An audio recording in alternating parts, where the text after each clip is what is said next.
Irmãos e irmãs, na semana passada nós tivemos a nossa primeira aula. E nessa aula nós fizemos algumas definições muito importantes.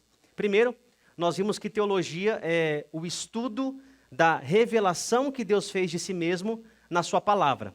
Nós vimos também as necessidades, porque a sociedade precisa, porque a igreja precisa, porque nós precisamos. E nós vimos que todos nós somos teólogos, todos nós temos opiniões acerca de Deus, nós tentamos responder perguntas, dilemas teológicos, então todos nós somos teólogos e por isso nós precisamos aprofundar o nosso conhecimento da palavra de Deus. E nós terminamos a nossa aula dizendo ou apresentando quais são as principais áreas da teologia e dissemos que nós vamos nos concentrar na teologia sistemática, ou seja, no estudo sistemático, organizado, das principais doutrinas bíblicas. E na última aula, nós não conseguimos abordar o tópico muito importante que nós vamos abordar agora, e logo em seguida, depois desse pequeno tópico, nós vamos entrar no assunto da segunda aula, que é sobre teologia reformada propriamente dita. Mas agora nós vamos falar sobre como nós devemos estudar teologia, como que a gente pode interagir com a teologia de modo correto, de modo a fazer com que essa interação seja proveitosa para nós. A teologia, ela é perigosa. Ela pode ser fonte de bênção ou ela pode atrapalhar a sua vida. Depende de como você lida com a teologia. E por teologia, lembre-se, eu me refiro não a leituras de livros gigantescos, não necessariamente. Eu me refiro à reflexão e ao estudo da revelação especial da palavra de Deus.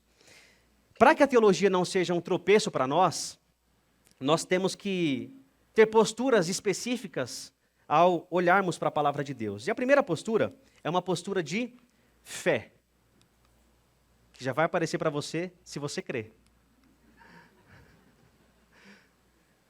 Bom, daqui a pouco vai aparecer. Pronto, aí, você creu, apareceu, tá vendo? Fé. A postura mais necessária, mais crucial ao interagirmos com teologia é fé.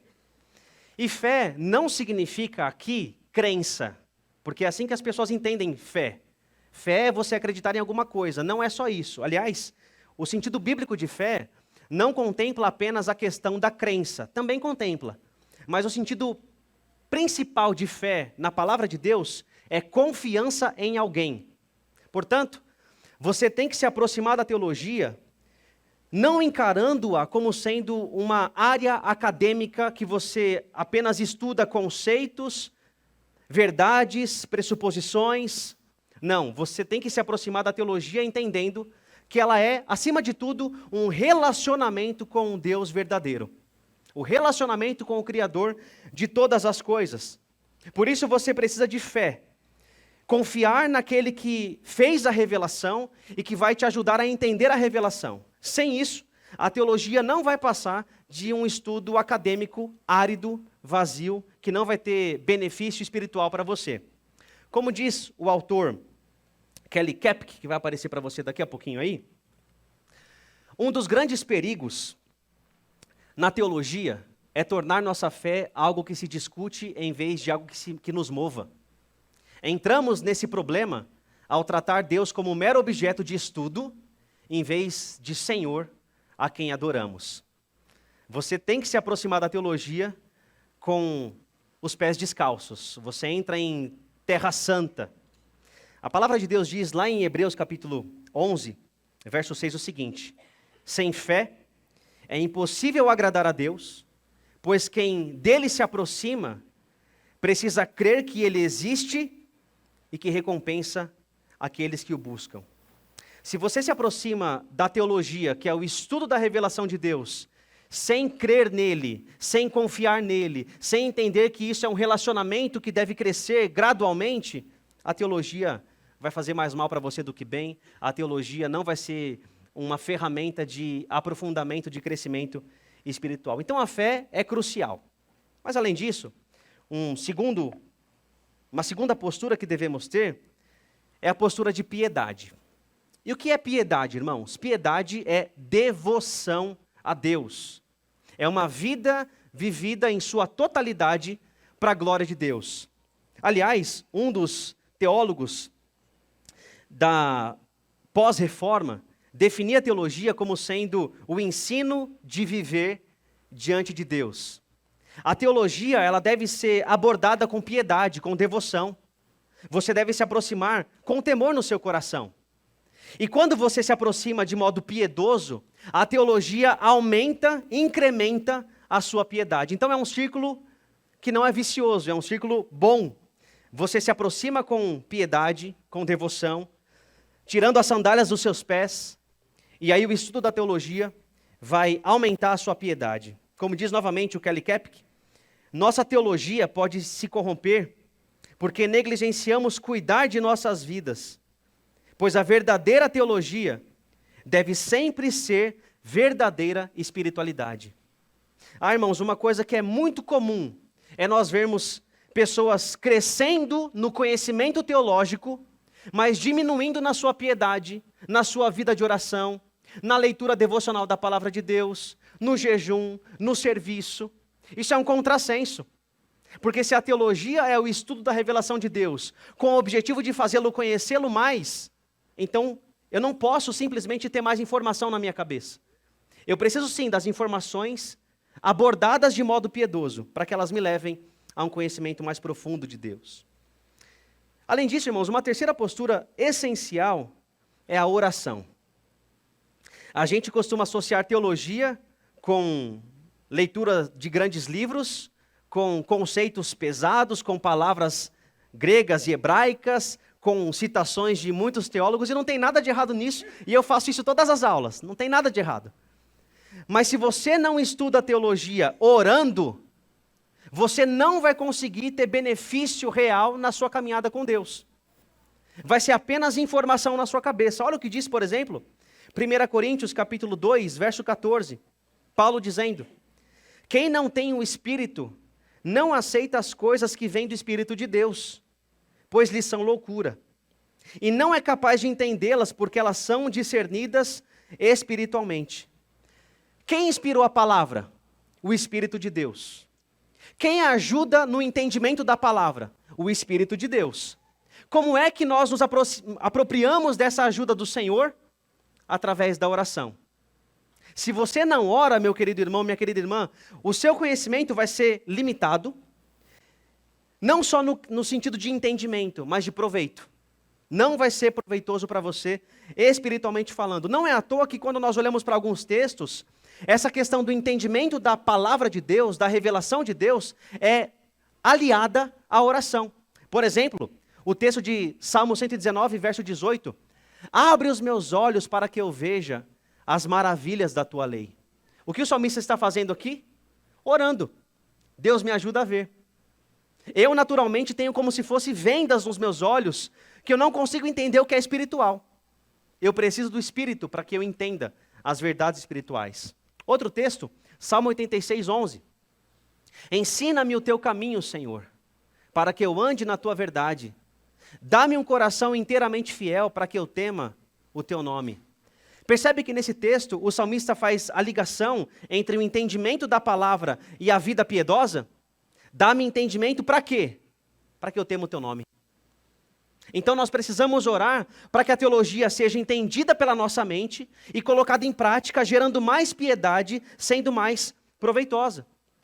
Como diz o teólogo Wayne Grudem, veja essa citação que interessante, ele fala assim: não importa o grau de inteligência do estudante, se ele não continuar a orar a Deus, pedindo uma mente que compreenda e um coração que é humilde e crê, e se não mantiver um andar pessoal com o Senhor, então os ensinos das Escrituras serão interpretados de maneira equivocada e rejeitados. Surgirão erros doutrinários em decorrência disso, e a mente e o coração do estudante serão transformados não para melhor, mas para pior. Imagina que coisa terrível. Você ler sobre Deus, se debruçar no conhecimento de Deus, e isso ser condenação para você ao invés de bênção. Como é que a gente evita isso? Através da oração. Pedindo que Deus incline o nosso coração para a sua palavra e transforme o nosso coração para que o conhecimento adquirido seja bênção para nós, seja frutífero para nós. Então precisamos de fé, de piedade, de oração, mas também precisamos, irmãos, de humildade. Para que você estude a palavra de Deus e as doutrinas da palavra de Deus, você precisa de humildade. E aqui a gente aperta o calo de muitos irmãos e irmãs que estudam teologia. Porque a pessoa estuda um semestre, leu 5 livros e já começa a questionar Deus e o mundo. Já questiona o pastor, o missionário, o evangelista, questiona todos os teólogos da história da igreja. É assim que funciona às vezes. Paulo diz o seguinte, irmãos, em 1 Coríntios 8, 1 e 2. O conhecimento traz orgulho, mas o amor edifica. Quem pensa conhecer alguma coisa, não conhece como deveria. Então você está estudando teologia, que bênção. Mas saiba que você ainda não conhece nada. E depois que você estudar na faculdade, na pós-graduação, no mestrado, no doutorado em teologia, você vai continuar não entendendo nada. Por quê? Porque quem revelou essa palavra é infinito. Não há limite no conhecimento de Deus. Alguém já disse que uma das funções que nós teremos na eternidade é conhecer vez após vez, mais e mais, um pouco de quem é esse Deus que nós servimos. E ainda assim, a eternidade não é suficiente para exaurir o conhecimento de Deus. Deus é infinito. Então, dado que há um conhecimento infinito, não cabe orgulho. Não cabe orgulho. Porque você e eu não conhecemos nada. Apenas um pouquinho. Como diz o teólogo anglicano J.I. Packer, ele fala assim: se buscarmos conhecimento teológico como um fim em si mesmo, isso certamente nos causará mal, tornando-nos orgulhosos e convencidos. Não pode haver saúde espiritual com esse conhecimento se o buscarmos pelo propósito errado e o avaliarmos por um padrão errado. Dessa maneira, o estudo doutrinário pode, de fato, tornar-se um perigo para a vida espiritual. Outra citação importante do C.S. Lewis, numa série de palestras que ele fez na rádio BBC durante a Segunda Guerra Mundial, sobre o orgulho, ele fala o seguinte: em Deus você se depara contra algo que é incomensuravelmente superior. A menos que você conheça bem a Deus, e por isso, saiba que não é nada em comparação com Ele, não o conhece de jeito nenhum. Enquanto você for orgulhoso, não poderá conhecer a Deus. Uma pessoa orgulhosa sempre está desdenhando coisas e pessoas. E é claro, se você fica olhando de cima para baixo, não poderá olhar para nada que esteja acima de você. Então você quer conhecer a Deus? Humilhe-se. Humilhai-vos perante a potente mão de Deus, para que a seu tempo Ele vos exalte. Ele resiste o soberbo, mas dá graça aos humildes. Então, para conhecê-lo através do estudo da doutrina, da revelação da palavra, nós precisamos de fé, piedade, oração e humildade. Até aqui tudo bem, irmãos? Tranquilo?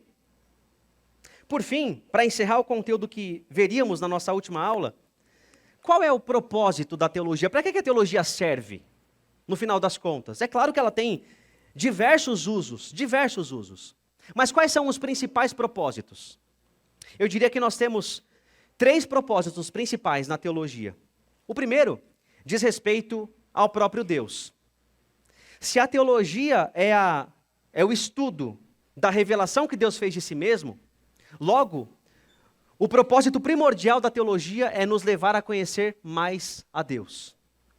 Jesus disse lá em João 17, versículo 3, esta é a vida eterna, que te conheçam, o único Deus verdadeiro, e a Jesus Cristo, a quem enviaste. Conhecer a Deus é já experimentar um pouco do céu aqui na terra. Você precisa conhecer a Deus, porque esse é o propósito de tudo. Nós estamos aqui para conhecê-lo e assim glorificá-lo. Como diz o R.C. Sproul, o propósito da teologia não é satisfazer nosso intelecto, e sim nos instruir nos caminhos de Deus, para que cresçamos até a maturidade e a plenitude de obediência a Ele. Essa é a razão por que nos engajamos em teologia. Então, primeiro propósito, conhecer a Deus para glorificá-lo, obedecê-lo e amá-lo. Segundo propósito, e o terceiro também, diz respeito a nós, ao nosso próprio conhecimento e ao próximo. João Calvino, na sua magnífica obra As Institutas, diz que o homem jamais chegou ao puro conhecimento de si mesmo, até que haja antes contemplado a face de Deus e da visão dele desça a examinar-se a si próprio. Isso é fantástico, porque Calvino está dizendo para nós que é impossível conhecer a nós mesmos sem olharmos para nós através da lente da revelação da palavra. É a palavra que te diz a real informação sobre quem você é, tanto positivamente quanto negativamente. Positivamente, você é criado à imagem e semelhança de Deus. Negativamente, você foi totalmente afetado pelo pecado e sem Cristo está indo para a condenação eterna. A palavra de Deus é totalmente realista no que se refere a quem nós somos. E só quando a gente olha para nós mesmos, dentro dessa perspectiva, dessa lente da palavra, é que nós podemos começar a conhecer-nos. Antes disso, é pura ilusão. Sem isso, sem o conhecimento da palavra, nós não podemos nos conhecer. Por quê? Quem nos criou foi Deus. Ele nos conhece melhor que a gente mesmo. E Ele vai te ajudar a que você conheça o seu coração de forma melhor. E quando você se conhece a sua pecaminosidade, conhece a obra que Deus fez em você, você se torna habilitado para servir o próximo. Aliás, Jesus resumiu a lei em duas grandes leis, ou dois grandes mandamentos. Amar a Deus sobre tudo e amar o próximo como a nós mesmos. Só que naturalmente nós somos egoístas, egocêntricos. Quando nós somos regenerados pelo Espírito, Deus nos habilita a olhar o outro com um olhar de amor, de graça, de misericórdia, e nos leva em direção ao outro. Como diz o teólogo brasileiro Jean Francesco, a teologia é também um ato de amor ao próximo, à medida que a utilizamos como instrumento para a nutrição da fé da igreja. Por isso, quando a teologia se torna um fim em si mesma, não nos conduzindo a Deus, nem à edificação do próximo, ela perde totalmente a sua razão de ser. Ou seja, se você estuda teologia, mas não está amando mais a Deus, servindo mais a Deus, sendo mais humilde, mais piedoso e servindo mais o seu próximo, não serve para nada o conhecimento. Para nada. Isso é duro, mas é verdade. E a gente tem que alinhar isso logo no começo, para quando chegar no final e você falar assim, nossa, que legal, quantas doutrinas maravilhosas, o seu coração não se torna orgulhoso. E você pensa, eu estou apenas começando a arranhar o conhecimento de Deus.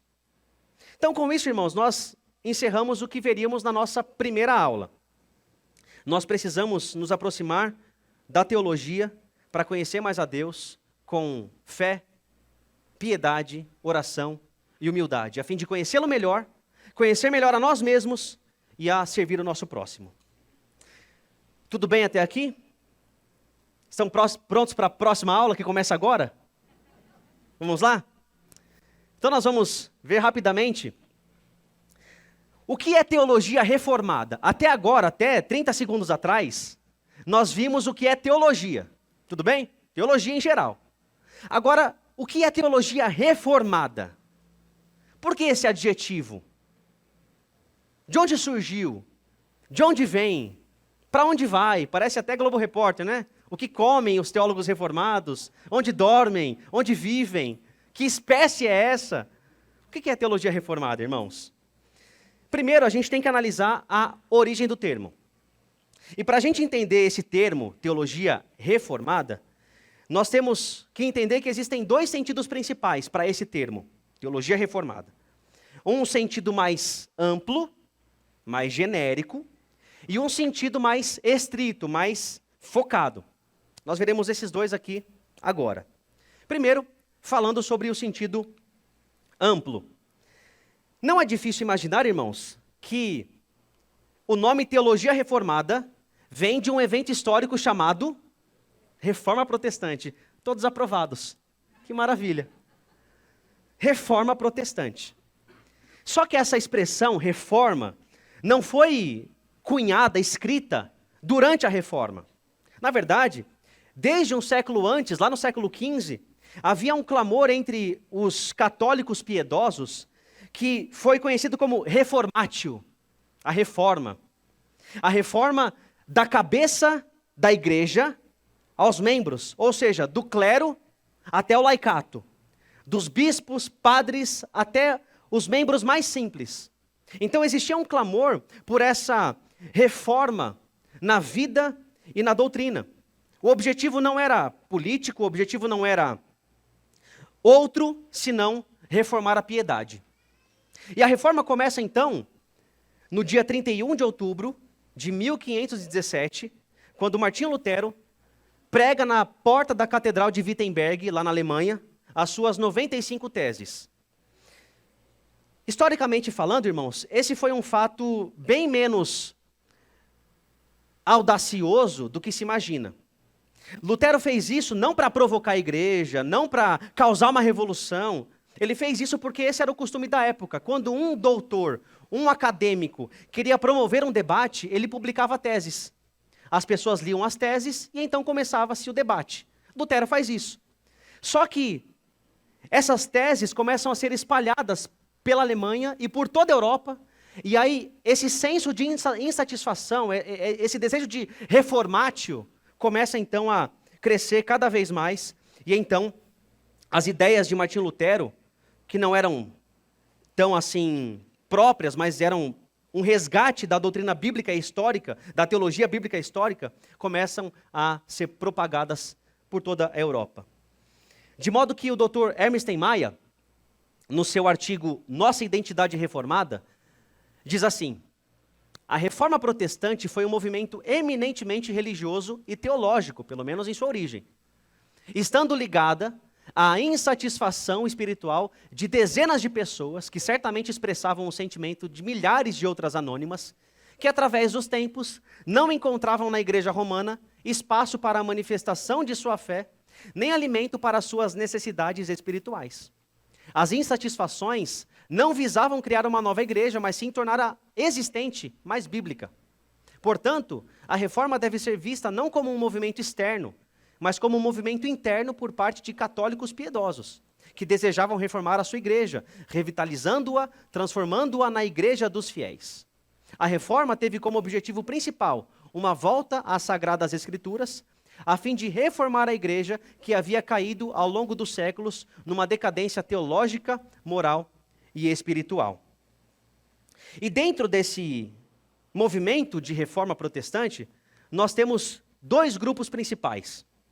O primeiro grupo, ele é um grupo conhecido como o grupo da reforma magistral. O que significa isso, magistral? Magistral vem de magistrado, governo, Estado. A reforma magistral, na qual estão os luteranos e os reformados, contava com o apoio do Estado, o apoio dos príncipes, dos governadores e assim por diante. Então, esse grupo foi o mais bem-sucedido, porque contava com o apoio do Estado. O segundo grupo é o grupo da reforma radical, os anabatistas, que propuseram reformas religiosas, teológicas e sociais também, sem o apoio do Estado e muitas vezes sendo perseguido pelo Estado. Nós não veremos no nosso curso agora, hoje, os anabatistas. Nós vamos nos concentrar nessa ala da reforma magistral, luteranos e reformados. E os luteranos e reformados começaram a escrever diversos tratados teológicos, diversos documentos. E nesses documentos, algumas expressões começaram a ser muito usadas.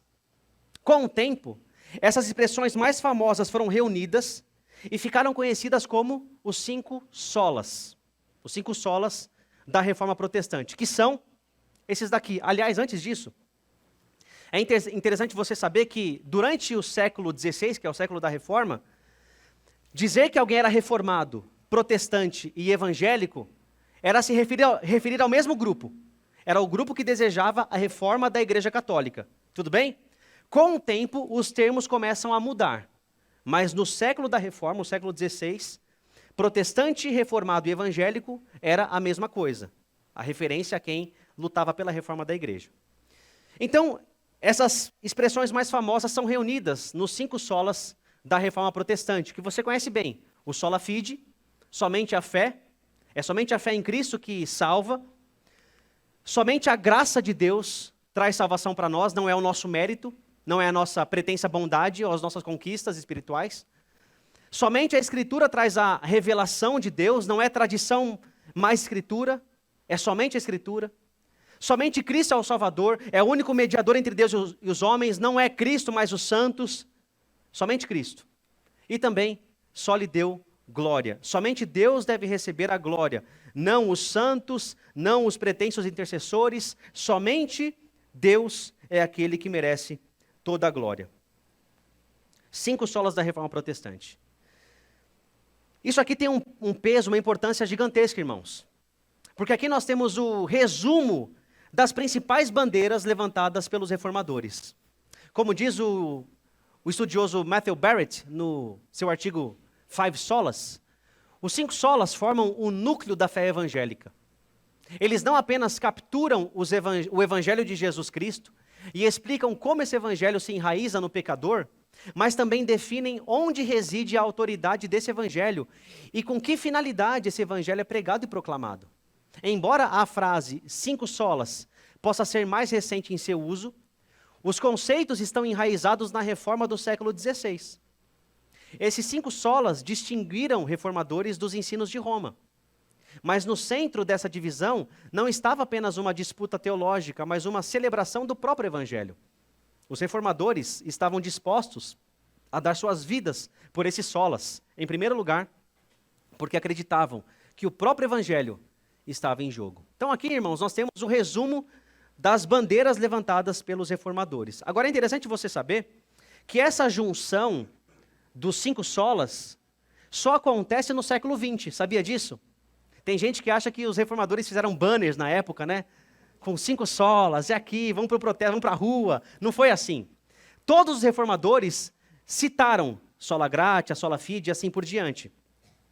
Só que a reunião dos 5 como sendo o lema principal da reforma foi sendo feita ao longo do século XX, sendo que a expressão aparece com as 5 frases juntas apenas em 1990. É uma coisa muito recente.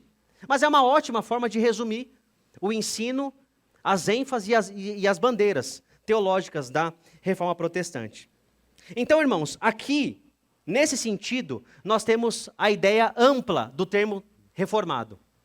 Reformado, nesse sentido amplo, é qualquer pessoa que abrace as doutrinas principais da Reforma Protestante.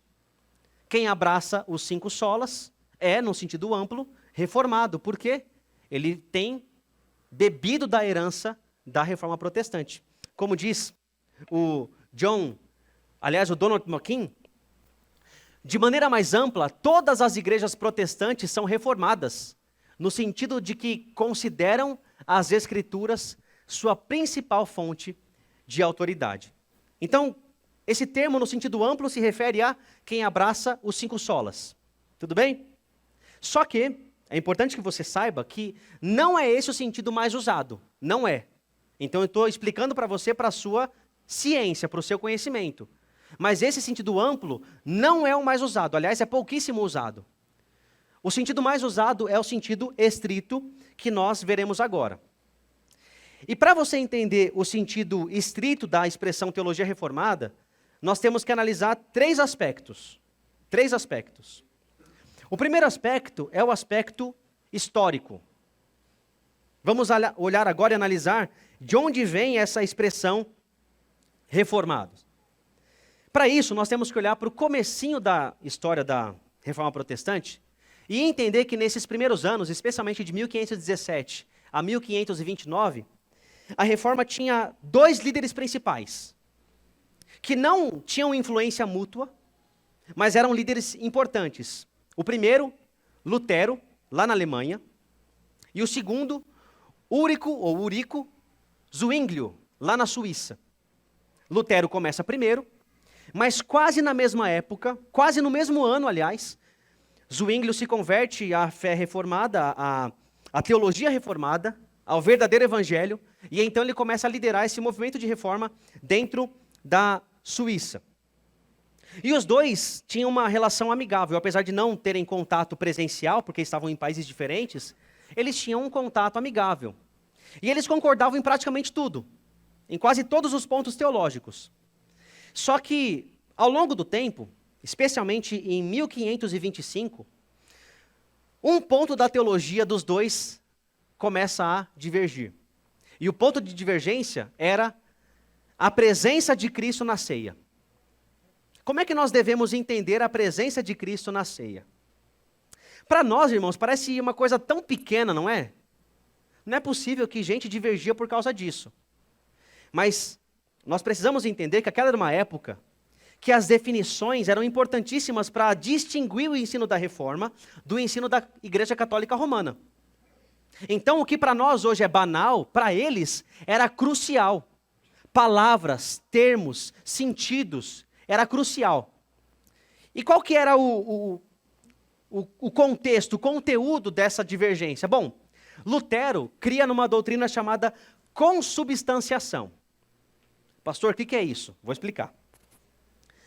A Igreja Católica Apostólica Romana cria e crê até hoje no que é chamado de transubstanciação.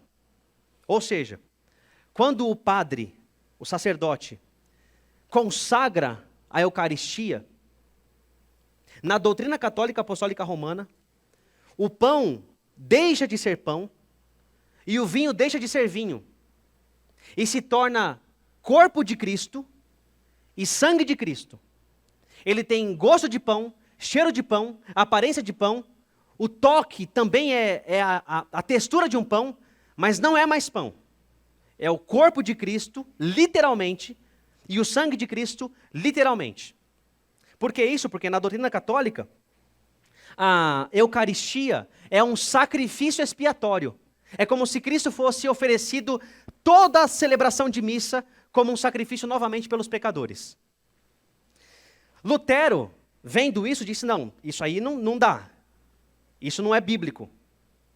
Só que Lutero concordava em uma coisa.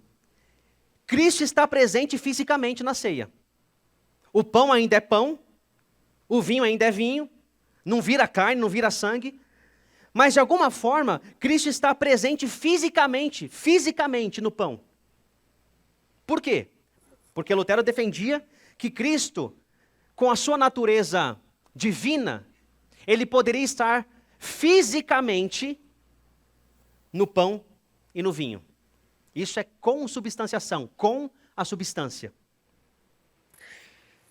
E aí Zwinglio viu isso e falou, Lutero, aí não dá, rapaz. Aí não. Não é isso aí. Eu gosto muito de você, te respeito, mas você está muito próximo, Lutero, da doutrina católica. Se você der um passinho, você cai na transubstanciação, cara. Vai com calma. A ceia não é isso. A ceia não é Cristo presencialmente, fisicamente na ceia. Isso aí não. A ceia é um memorial. A ceia serve para nos lembrar do sacrifício, da morte e da promessa do retorno de Cristo. Então, para Zwinglio, a presença era só memorial, só no coração e na lembrança.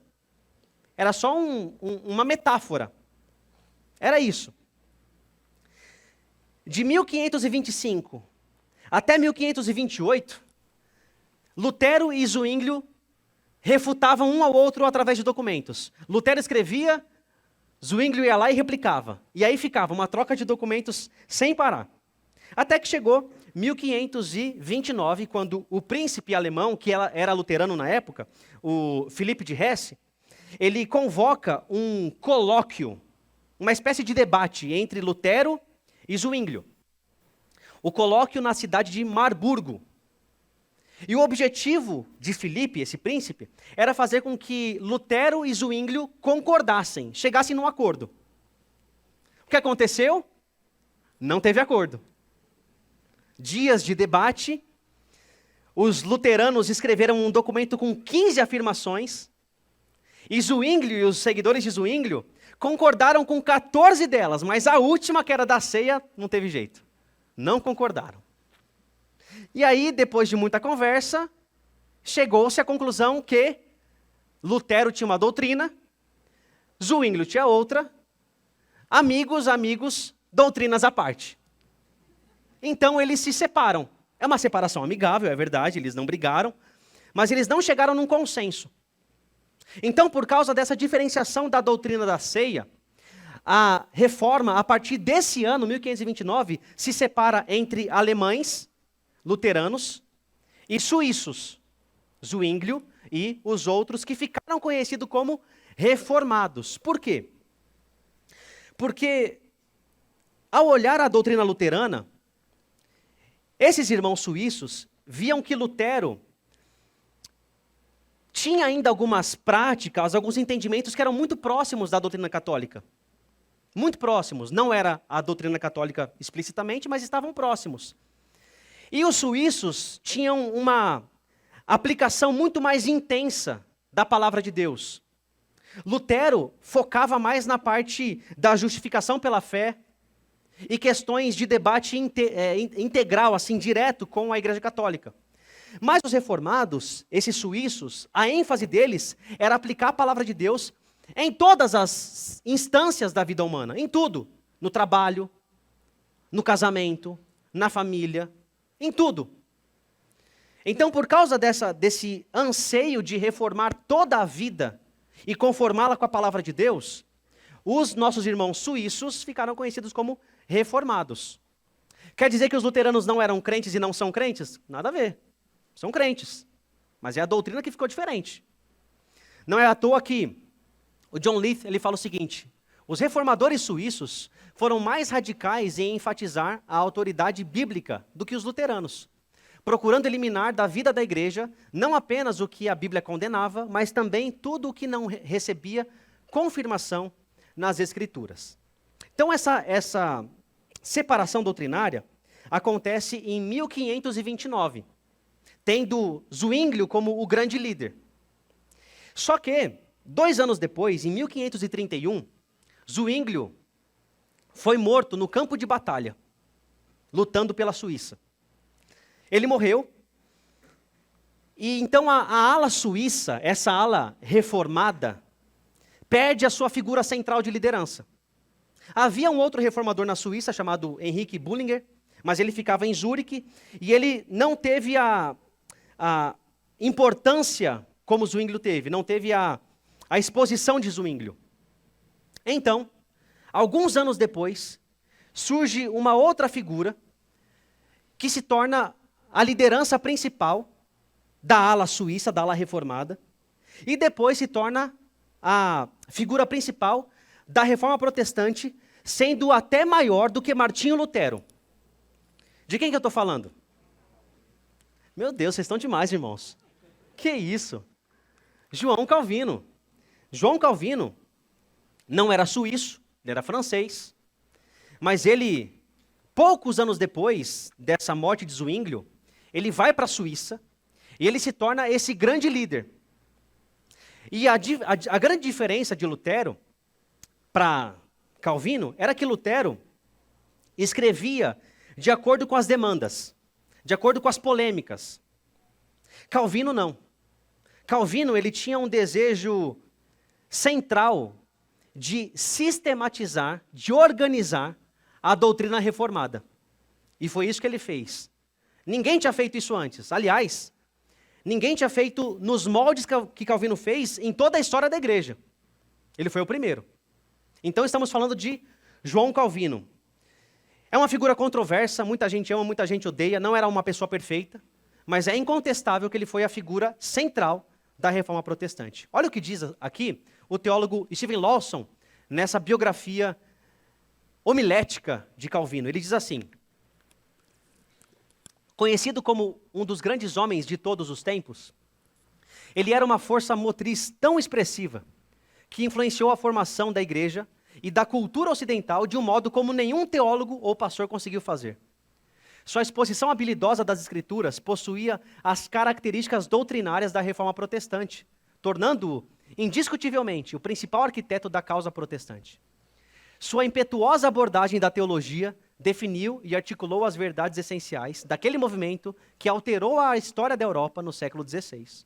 Por sua vez, essas ideias grandiosas ajudaram a moldar os princípios básicos da civilização ocidental, dando origem à forma republicana de governo, aos ideais de educação pública e à filosofia do capitalismo com mercado livre. Com exceção dos homens usados por Deus para escrever a Bíblia, Calvino é ainda hoje o mais influente ministro da palavra de Deus que o mundo já viu. Nenhum homem antes ou depois dele foi tão prolífico e tão profundo no lidar com as Escrituras. Eu quero passar com você rapidamente um pouquinho da vida de Calvino para que você entenda a importância desse homem. Ele nasce em 1509, lá na França, filho de um pai rico, abastado, que tinha contatos com a Igreja Católica. E o grande sonho do pai de Calvino era que ele fosse sacerdote católico. Então o pai de Calvino envia-o para Paris, para que ele estudasse, a fim de ser um sacerdote. A primeira etapa dessa formação consistia em se formar em ciências humanas. E ele se forma em ciências humanas. Depois disso, num ato de rebeldia contra seu pai, ele, ao invés de ir para o sacerdócio, ele vai para direito. Ele cursa direito, que era a grande paixão dele. Ele vai para direito, estuda lá um tempo. E nesse tempo, não sabemos se em 1532, 33 ou 34, ele tem contato com a doutrina da reformada e então se converte. Ele abandona o catolicismo e se entrega de fato à fé, à conversão. Ele chama em uma das suas obras de uma ímpeta conversão, de uma conversão repentina. 2 anos depois da sua conversão, ou 3 anos depois, Calvino escreve, com 26 anos, a obra As Institutas da Religião Cristã. Institutas, no latim, significa manual. O manual da doutrina cristã. E ele escreve isso, com 26 anos, para ajudar os reformados a entenderem qual era de fato a doutrina. Porque nessa época já estava uma bagunça. Muita gente falando besteira, gente falando que o que não devia. Então, Calvino ele faz esse esforço de sistematizar o pensamento reformado. Com 26 anos, ele lança a obra, que é o documento principal da Reforma Protestante, e é um dos livros mais influentes da história da civilização ocidental. O Steven Lawson diz o seguinte: as Institutas de Calvino se tornariam a obra-prima decisiva da teologia protestante, o livro mais importante escrito durante a Reforma. Esse livro é uma obra-prima teológica, apresenta uma instigante argumentação sobre as bases dos ensinamentos reformados, e a sua publicação conferiu a Calvino um papel de liderança reconhecido entre os reformadores. Ele lança isso em 1536, e aí, ainda em 1536, ele fica sabendo da morte do seu pai, ele volta para a sua cidade natal para resolver algumas questões burocráticas, e depois de resolvê-las, ele vai para a cidade de Estrasburgo, porque a ideia de Calvino era ficar no anonimato, isolado, só escrevendo. É o sonho de muito universitário, de muito professor, né, de faculdade. Eu vou para o meio do nada, levar meus livros e escrever. Calvino entendia você que pensa assim. Só que, por uma questão de movimentação militar de alguns exércitos, Calvino é obrigado a desviar sua rota e passar um dia, aliás, uma noite, em Genebra, na Suíça. Nessa noite, o líder da reforma em Genebra, nessa ausência de Zwinglio, era Guilherme Farel, que era 20 anos mais velho que Calvino. E aí, quando o Farel sabe que Calvino está na cidade, já sabendo da capacidade desse menino ainda, ele vai para Calvino e tenta convencê-lo a permanecer em Genebra, porque a cidade precisava de alguém como Calvino, para fazer a cidade e a teologia reformada florescer. Só que Calvino não queria de jeito nenhum. Calvino queria ir para Estrasburgo, ficar lá no meio do nada, com seus livros e escrevendo. E aí, Farel foi argumentando, até que não deu certo. Calvino não queria. E aí a história diz que Farel, como último argumento, lança uma maldição sobre Calvino. É verdade. Ele fala assim, que Deus amaldiçoe o seu intento. Se ao invés de ficar aqui e ajudar nessa necessidade tão importante, você prefira o seu próprio sonho. Que Deus amaldiçoe o seu projeto. Imagina, seu pastor falando isso para você? Pastor, estou com o sonho de comprar uma casa. Deus amaldiçoe isso, viu? Se comprar, vai ver. Farel fez isso. E aí Calvino, anos mais tarde, disse o seguinte: que o que fez ele ficar não foram os argumentos de Farel, mas foi essa maldição lançada. Foi isso que fez Calvino ficar. Calvino fica, então, de 1536 até 1538.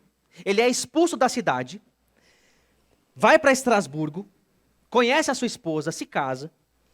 E aí, em 1541, Genebra estava uma bagunça. E aí a liderança da cidade chama Calvino para voltar. Calvino, volta. A gente fez errado em te despedir. Volta porque você é o único cara que pode dar um jeito na nossa cidade. Ele volta em 1541 e aí fica até a sua morte em 1564.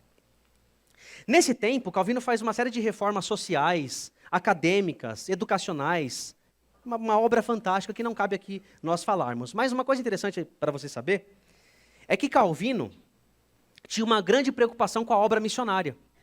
Então, em 1553, depois de organizar a cidade e organizar uma espécie de colégio para pastores, que mais para frente seria organizada como um tipo de seminário, ele começa a mandar missionários para o seu país, para a sua terra natal, para a França. De modo que, em 1562, 9 anos depois, de 5 igrejas plantadas na França, havia mais de 1.200 de pessoas que Calvino mandou para fazerem a obra missionária na França. Isso é para quem fala que reformado não gosta de missão. Calvino era diferente. Calvino mandava missionários. Mas não era só para a França. Ele manda missionários para toda a Europa. E Calvino também manda missionários para as Américas. Em 1557, ele manda missionários para o continente americano. E entre a América do Norte, América Central e América do Sul, sabe para qual continente americano Calvino mandou missionários? América do Sul. E sabe para qual país da América do Sul Calvino mandou missionários? Brasil. Primeiro país a receber missionários reformados nas Américas foi o Brasil. Eles desembarcaram no dia 7 de março de 1557 na Baía de Guanabara. E no dia 10 de março de 1557 foi celebrado o primeiro culto protestante das Américas, no Brasil.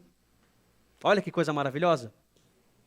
Infelizmente, os missionários lá foram perseguidos pelo governante chamado Villegagnon. E em 1558, alguns fogem, mas não havia espaço no navio. E então cinco ficam, e desses 5, 4 são mortos. Então os primeiros mártires reformados, protestantes das Américas morreram aqui no Brasil. Então Calvino, ele manda missionários para cá, para o Brasil, e depois, em 1559, ele publica a edição final das Institutas. Olha que interessante, 23 anos escrevendo e ampliando o livro. E hoje você pode comprar na editora Cultura Cristã ou na Unesp a edição final das Institutas, ou em volume único, ou em 4 volumes menores. Vale a pena você ler. Você precisa ler as Institutas de Calvino. E por fim, ele funda uma academia de pastores para treinamento teológico, que é a gênese dos seminários como nós conhecemos hoje. Então veja a importância de Calvino nessa sistematização da teologia reformada. Calvino é a figura central. Agora tem uma coisa. Se Calvino é tão importante assim, será que a gente pode falar que teologia reformada é igual ao calvinismo? Quem já ouviu essa expressão, calvinismo? Calvinismo. Será que a gente pode falar que teologia reformada é igual ao calvinismo?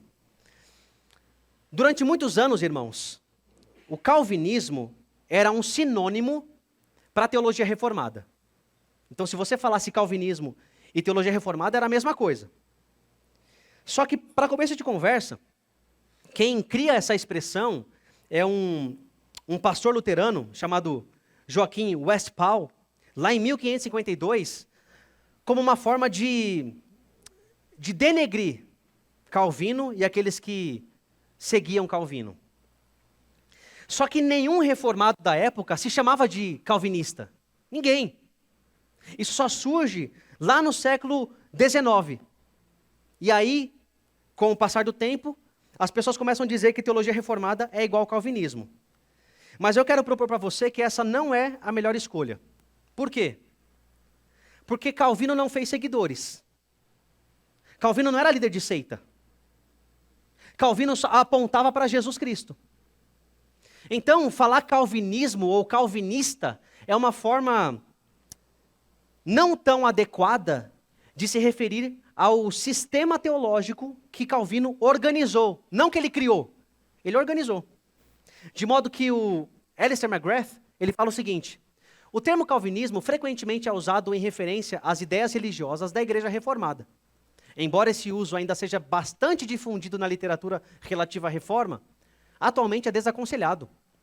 A cada dia tem se tornado mais evidente o fato de que a teologia reformada, ao final do século XVI, inspirou-se em outras fontes que não as ideias do próprio João Calvino. Referir-se ao pensamento reformado do final do século XVI e início do século XVII como calvinista implica afirmar que ele representa essencialmente o pensamento de Calvino. E há um consenso geral em relação aos fatos das ideias de João Calvino haver sido sutilmente modificada por seus sucessores. De modo ainda mais enfático, um outro autor, o Michael Allen, ele fala o seguinte: o termo calvinista deveria ser totalmente descartado, uma vez que Calvino não é nem o fundador dessas doutrinas, ou dessas igrejas, nem aquele que as molda definitivamente. Calvinismo é menos do que preciso. Então, nós não seguimos um homem, nós não seguimos Calvino, nós seguimos Jesus. E Calvino foi um instrumento de Deus para organizar e sistematizar essa doutrina chamada como reformada. Tudo bem até aqui? Vamos prosseguir? Daqui a pouco a gente encerra a nossa aula. Então, o primeiro aspecto é esse, o aspecto histórico. Reformados são aqueles que fazem parte da ala suíça da reforma, iniciada por Zwinglio e depois liderada por João Calvino. Um outro aspecto importante é o aspecto teológico. E dentro das ênfases teológicas da teologia reformada, um aspecto foi muito criticado ou alvo de debate. Lá em 1559 a 1609, viveu um teólogo muito competente chamado Jacobus Armínio. E Armínio, um teólogo holandês, ele apresenta algumas discordâncias da soteriologia reformada. O que é a soteriologia? Doutrina da salvação. Ele apresenta algumas discordâncias e a coisa ficou tão quente na Holanda que Armínio pediu para o governo a realização de um sínodo geral, para que os teólogos se reunissem e debatessem quem estava com razão, a teologia reformada ou essas oposições feitas por Armínio. E aí, em 1610, ele já havia morrido, mas os seus discípulos, os seus alunos, reúnem essas oposições em 5 pontos principais e apresentam ao governo holandês um documento chamado remonstrância.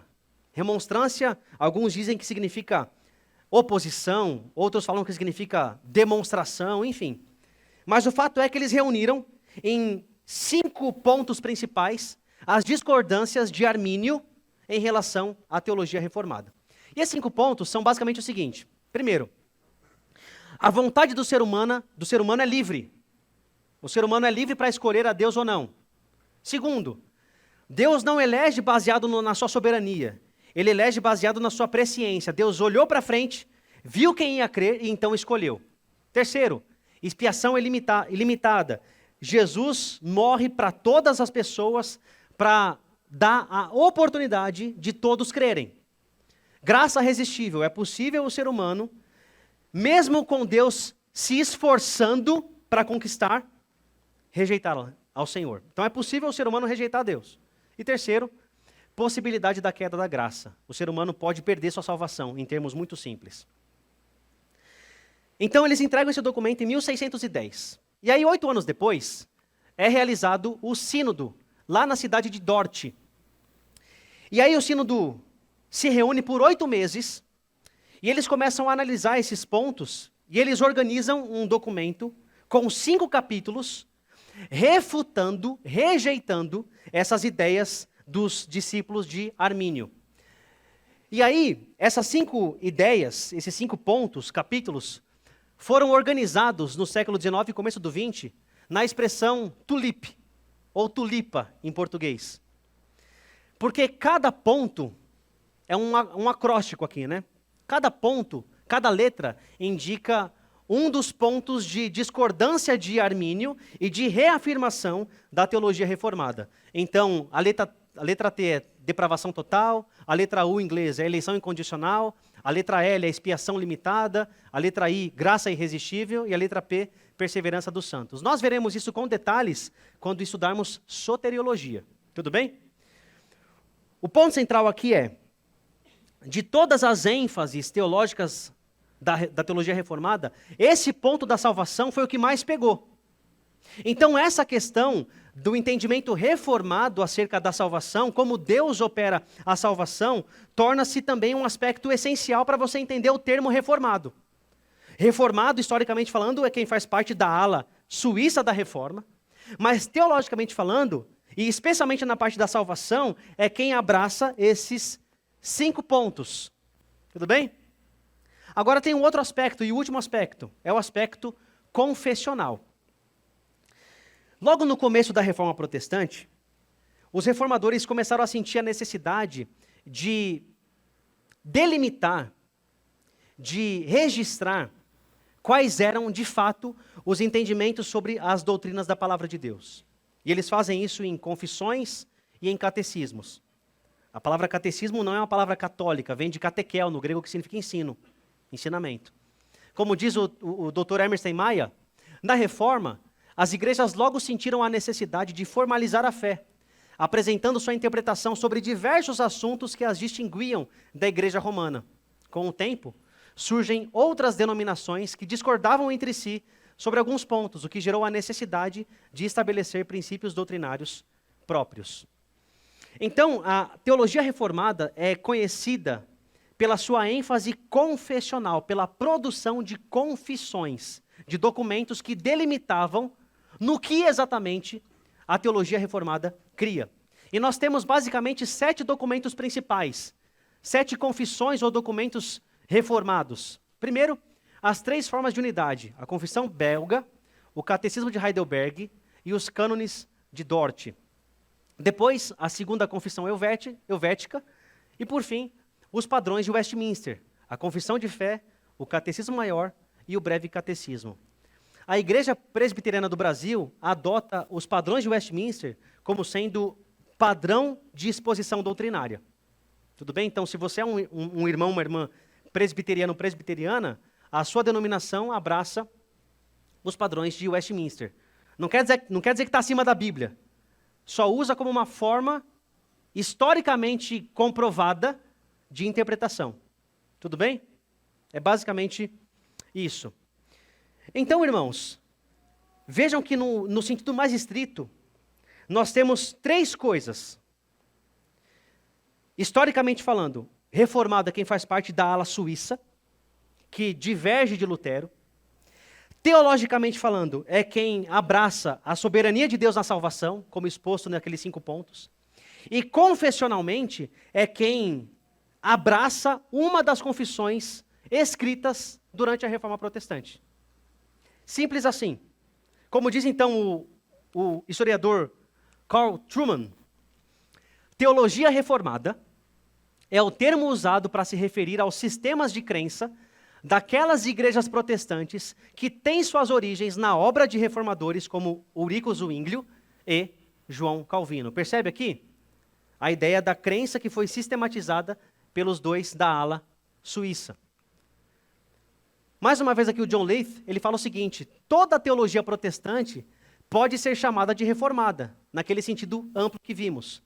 Mas o nome é aplicado apropriadamente à teologia originada de Ulrico Zwinglio, Henrique Bullinger, João Calvino, Martin Bucer e outros, para distinguir seu pensamento do de outros protestantes. Então, irmãos, nós temos 3 grandes blocos: 5 solas, soteriologia e confissões de fé. Essas 3 coisas definem no sentido mais estrito, o que é teologia reformada. É por isso que o Dr. Augusto Nicodemos, que todos vocês conhecem com certeza, diz o seguinte: por reformado, entendo aquele que adere a uma das grandes confissões reformadas produzidas logo após a Reforma Protestante no século XVI, aos 5 grandes pontos dessa reforma, os 5 solas, e aos chamados 5 pontos do calvinismo, resumidos no acrônimo TULIP. Então, eu espero que com isso você entenda que, no sentido amplo, reformado é quem abraça os 5 solas.